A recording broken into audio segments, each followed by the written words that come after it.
안녕하세요. 오늘 저희랑 같이 볼 자료는 수잔 애시포드의 유연함의 힘 발췌문입니다. 아시다시피 변화가 워낙 빠른 시대잖아요. 그래서 개인이나 조직이나 계속 성장하려면 이 유연함이 필수라고 하는데요.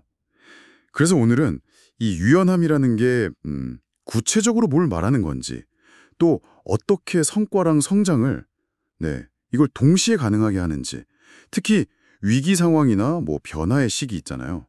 그때 이게 어떻게 실질적인 성장 방법론이 될 수 있는지 좀 깊이 파헤쳐 보려고 합니다.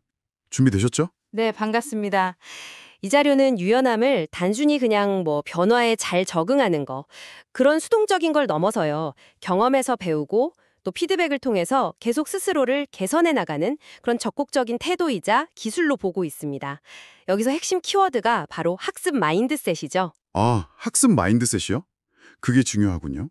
그럼 먼저 이 책에서 말하는 유연함, 이게 정확히 어떤 의미일까요? 그냥 부드럽다 이런 건 아닐 텐데요. 네, 맞아요. 여기서 말하는 유연함은 새로운 도전을 좀 두려워하지 않고 변화에 잘 대처하고요. 또 설령 실패하거나 좀 어려운 상황이 와도 거기서 배우는 걸 멈추지 않는 능력, 그런 걸 의미합니다. 저자는 이걸 일과 삶의 효율성을 높이는 핵심적인 소프트 스킬? 그걸로 보고 있는 거죠. 소프트 스킬이요? 네, 네, 그러니까 전문 지식 외에 필요한 그런 역량들이요. 흥미롭네요. 사실 많은 분들이 성과도 잘 내고 싶고 동시에 개인적으로 성장도 하고 싶어 하잖아요. 근데 이 두 개가 가끔은 좀 부딪히는 것처럼 느껴지기도 하거든요. 유연성이 이걸 어떻게 가능하게 할까요? 방금 말씀하신 그 학습 마인드셋, 이게 정말 중요하겠네요. 그렇습니다. 핵심은 그거예요. 내가 얼마나 잘하는지 보여줘야 해. 이런 부담감, 여기서 좀 벗어나는 거죠. 그래서 모든 경험을 여기서 뭘 배우고 개선할 수 있지? 이런 관점으로 보는 학습 마인드셋을 갖추는 겁니다.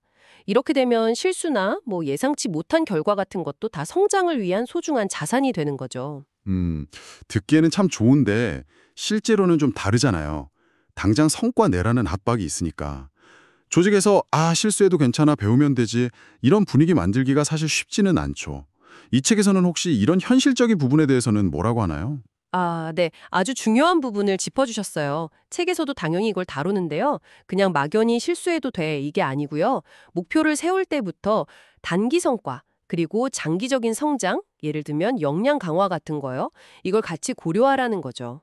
목표 설정 단계부터요? 네. 그리고 어떤 경험을 한 후에는 결과가 좋든 나쁘든 여기서 배울 점이 뭐였지? 이걸 의도적으로 좀 돌아보는 시간을 갖고요. 또 피드백을 무슨 비판으로만 여기는 게 아니라 성장을 위한 정보다 이렇게 생각하고 적극적으로 주고받는 문화, 이게 중요하다고 강조합니다. 심지어 좀 불편한 감정이 될 때도 있잖아요. 그것조차 내가 여기서 성장할 부분이 있구나 하는 신호로 받아들이는 연습이 필요하다는 거죠. 네네, 그렇죠. 불편한 감정까지도요. 이렇게 개인이 유연함을 기르는 것도 중요한데 이게 조직 전체, 특히 리더한테는 또 어떤 의미가 있을까요? 리더의 유연함은 좀 다를 것 같은데요. 맞습니다. 유연한 리더는요, 상황이나 팀원들 특성에 맞춰서 리더십 스타일을 좀 조절할 줄 알아요. 어떨 때는 좀 명확하게 방향을 제시해주고, 또 어떨 때는 뒤에서 좀 지원해주면서 코칭하는 식으로요. 특히 요즘처럼 불확실성이 높을 때, 그러니까 위기 상황에서는 이런 유연성이 정말 중요해지죠. 조직의 생존하고도 직결될 수 있고요. 위기 상황에서 유연한 리더는 구체적으로 뭐가 다른 거예요? 어떻게 행동하죠? 일단 권위적으로 막 지시하기보다는 현장의 목소리에 좀 더 귀 기울이고 열린 소통을 하려고 해요. 그리고 여기서 정말 흥미로운 점은 위기 때 유연한 리더는 통제권을 더 꽉 쥐는 게 아니에요.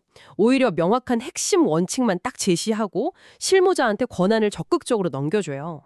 권한을 위임한다고요? 위기 상황이에요? 네, 그럼으로써 실질적인 대응 속도랑 효과성을 높이는 거죠. 어떻게 보면 좀 모순 같지만 현장의 빠른 판단과 대처 능력을 믿는 거예요. 네네. 신뢰 기반이군요. 그렇죠. 또 계획이 틀어졌을 때 좌절하기보다는 빨리 방향을 바꾸고 침착함과 긍정적인 태도를 유지하려고 하고요. 복잡한 절차보다는 좀 단순한 원칙으로 빠르게 결정 내리고 실패에서도 배우려는 자세는 기본이고요. 와, 권한 위임이 오히려 위기 시의 통제력을 높인다. 이게 참 역설적이면서도 현실적으로 와닿네요. 결국 들어보니까 이 유연함이라는 게 변화의 시대에 그냥 살아남는 걸 넘어서 계속 성장하기 위한 실질적인 방법론이네요. 그럼 이걸 우리 일상에서 습관처럼 만들려면 어떻게 시작하면 좋을까요? 네, 저자가 강조하는 건 작은 실험을 꾸준히 해보는 겁니다. 뭐 거창할 필요는 없고요. 그냥 평소 하던 방식이랑 아주 조금 다르게 일을 처리해 본다거나 뭐 새로운 방식으로 동료한테 피드백을 한번 요청해 본다거나 이런 일상 속의 작은 시도요. 그리고 그 결과를 잠깐 멈춰서 생각해 보는 거죠. 이번엔 뭐가 좀 괜찮았지? 다음엔 뭘 좀 다르게 해볼까? 이렇게요. 아, 작은 실험이요. 저도 예전에 보고서 쓰는 방식을 살짝 바꿔봤는데 처음엔 좀 어색했거든요. 근데 몇 번 해보니까 훨씬 효율적이더라고요. 그런 작은 성공 경험들이 쌓이는 게 중요하다. 이런 말씀이시군요. 바로 그겁니다. 이런 작은 시도 그리고 성찰, 이걸 반복하는 게 유연성을 기르는 가장 효과적인 방법이에요. 물론 개인의 노력도 중요한데요. 조직 차원에서도 구성원들한테 좀 자율성을 주고 실패를 배움의 과정으로 받아들여주는 그런 성장 지향적인 문화, 이걸 만드는 게 중요합니다. 그래야 성과랑 성장이 같이 갈 수 있는 거죠. 네. 문화까지 같이 가야 하는군요. 자, 오늘 유연함의 힘 발췌문을 통해서 유연성이 단순히 변화에 적응하는 걸 넘어서는 거라는 걸 알았네요. 적극적으로 배우고 성장하면서 성과까지 만들어내는 핵심 역량이라는 거. 학습 마인드셋, 경험을 통한 성찰을, 열린 피드백, 그리고 위기 앞에서의 그 역설적인 리더십까지. 정말 곱씹어볼 내용이 많았습니다. 네, 결국 유연함이라는 건 현재에 그냥 머무르지 않고 끊임없이 배우면서 자신과 주변을 더 나은 방향으로 만들어가려는 어떤 의지, 그리고 실천적인 기술이라고 할 수 있겠습니다. 이게 정말 습관이 되면 일뿐만 아니라 삶 전체에 긍정적인 변화를 가져올 수 있겠죠? 그럼 마지막으로 이 이야기를 듣고 계신 당신에게 질문 하나 던지면서 마무리할까 합니다. 당신의 일상이나 업무에서 오늘 당장 한번 시도해 볼 수 있는 유연함을 위한 아주 작은 실험, 그건 무엇일까요? 잠깐 시간을 내서 생각해 보시면 좋겠습니다.